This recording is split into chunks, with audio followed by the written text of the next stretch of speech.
Hi hello అండి అందరికీ నమస్కారం అండి ఫ్రెండ్స్. ఇప్పుడు అందిన వార్త ఇక మే 15వ తారీఖు నుంచి వీటి ధరలన్నీ కూడా పెంపు కేంద్రం నిర్ణయంతో అంటూ అప్డేట్ అయితే రావడం జరిగిందండి.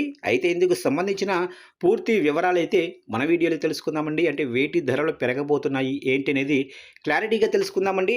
వీడియో మాత్రం పూర్తి వరకు చూడండి ఫ్రెండ్స్, అప్పుడే మనకి పూర్తి సమాచారం అయితే తెలుస్తుంది. ఇక లేట్ చేయకుండా టాపిక్లోకి వెళ్ళిపోదాము.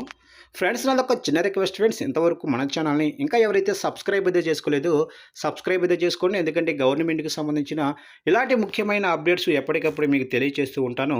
మీరు కూడా మిస్ కాకుండా ఉంటారు. ఖచ్చితంగా సబ్స్క్రైబ్ అయితే చేసి ఫాలో చేయండి ఫ్రెండ్స్. లేట్ చేయకుండా టాపిక్లోకి వెళ్ళిపోదాము.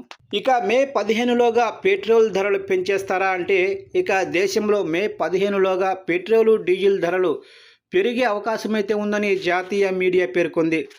క్రూడ్ ధర భారీగా పెరుగుతున్న నేపథ్యంలో ఆయిల్ కంపెనీలకు నెలకు 30,000 కోట్ల నష్టం వస్తున్నట్లు తెలిపింది. ఆ భారాన్ని తగ్గించుకునేందుకు ధరలు పెంచాలని కేంద్రాన్ని కోరుతున్నట్లు పేర్కొంది. ఇక దీనికి ఆమోదం లభిస్తే పెట్రోలు డీజిల్ ధరలు 4 నుంచి 5 వరకు పెరిగే అవకాశం అయితే ఉందని, అలాగనే డొమెస్టిక్ సిలిండర్ ధర కూడా 40 నుంచి 50 వరకు పెరగొచ్చని తెలిపింది.